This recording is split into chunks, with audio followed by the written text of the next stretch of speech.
ഹരി ഓം. എല്ലാവർക്കും നമസ്കാരം. ഞാൻ സ്വാമി അഭയാനന്ദ, ചിന്മയ മിഷൻ, വയനാട്. നാളെ തിരുവോണമാണ്. ഇന്ന് ഉത്രാടം. ഭഗവാനെ പൂജിക്കേണ്ട ദിവസങ്ങളാണ്. ഇന്നലെ നമ്മൾ ഓണവുമായി ബന്ധപ്പെട്ട വിഭവങ്ങളെക്കുറിച്ച് പറയുകയുണ്ടായി. ഓണത്തിലെ ഏറ്റവും പ്രധാനമായിട്ടുള്ള രണ്ട് കാര്യങ്ങളാണ് കായയും ചേനയും.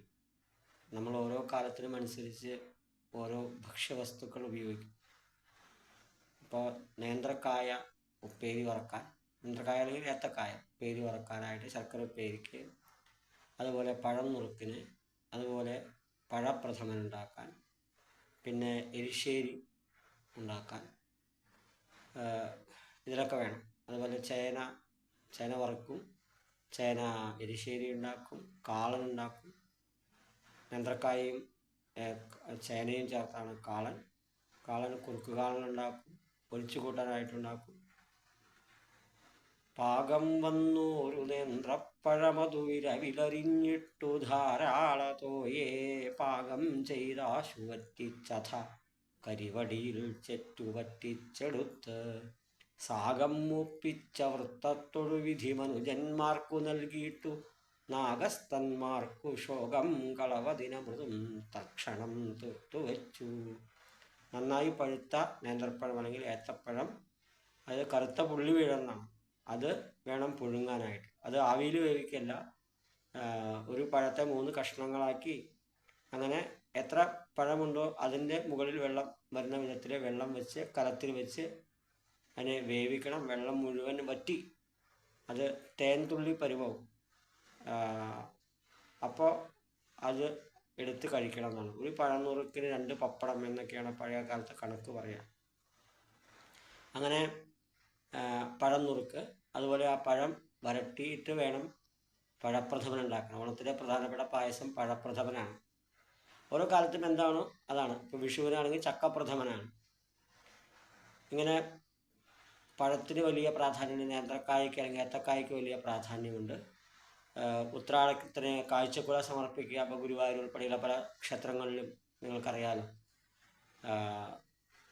ഓണവിഭവങ്ങൾ എല്ലാം ഭഗവാന് നിവേദിച്ചിട്ടാണ്. ഇപ്പോൾ ഉത്രാടത്തിന് നിവേദിക്കുന്ന പൂവടയും അതിൽ പഴമിട്ടിട്ടാണ് ഉണ്ടാക്കുക.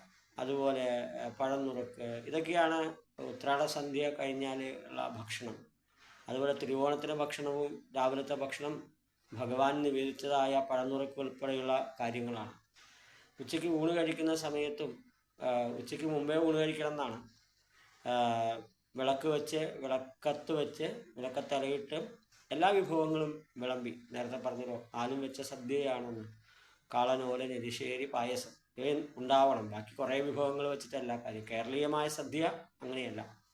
അതൊക്കെ വിളക്കത്ത് വിളമ്പി, ഉപ്പേരിയും പപ്പടവും പഴനുറുക്കും, പപ്പടം തന്നെ ചെറിയ പപ്പടവും വലിയ പപ്പടവും ഒക്കെ ഉണ്ട്, ഒക്കെ വിളമ്പി വിളക്ക് തെളിച്ചതിന് ശേഷമാണ് ഭഗവാന്റെ പ്രസാദമായിട്ടാണ് നമ്മൾ ഓണസദ്യ ഉണ്ണുന്നത്. അതുകൊണ്ട് ഭഗവാന് നിവേദിക്കാവുന്ന സാധനങ്ങളാണ് ഓണത്തിന് ഉണ്ടാക്കേണ്ടത്. അതാണ് നമ്മൾ കഴിക്കേണ്ടത്. ഞാൻ എന്താണെന്ന് പ്രത്യേകിച്ച് പറയേണ്ട കാര്യമില്ലല്ലോ. ഓണത്തിനെങ്കിലും നമ്മൾ സസ്യേതര ആഹാരം ഒഴിവാക്കിയാൽ നന്നായി. പല ആൾക്കാരും അതിലാണ് കമ്പം. ഓണസദ്യ അതുപോലെ ഭഗവാനെ പൂജിക്കുന്നതിലാവണം, തൃക്കാക്കരയപ്പനെ പൂജിക്കുന്നതിലാവണം നമ്മുടെ ശ്രദ്ധ. തൃക്കാക്കരയപ്പനെ ഉണ്ടാക്കി വെച്ച് ഇന്ന് വൈകുന്നേരം മുതൽ ചില സ്ഥലങ്ങളിൽ ഇന്നലെ തന്നെ പൂരാടത്തിന് തന്നെ പൂരാടക്കുട്ടിയായിട്ട് ഭഗവാനെ മാധവരെയൊക്കെ വെച്ചിട്ടുണ്ട്. നമുക്ക് ഓണത്തിന് ഭഗവാനെ പൂജിക്കാനായി സാധിക്കട്ടെ. നാളെ തിരുവോണത്തിന് മറ്റു കാര്യങ്ങളുമായിട്ട് പറയാം. ഹരി ഓം.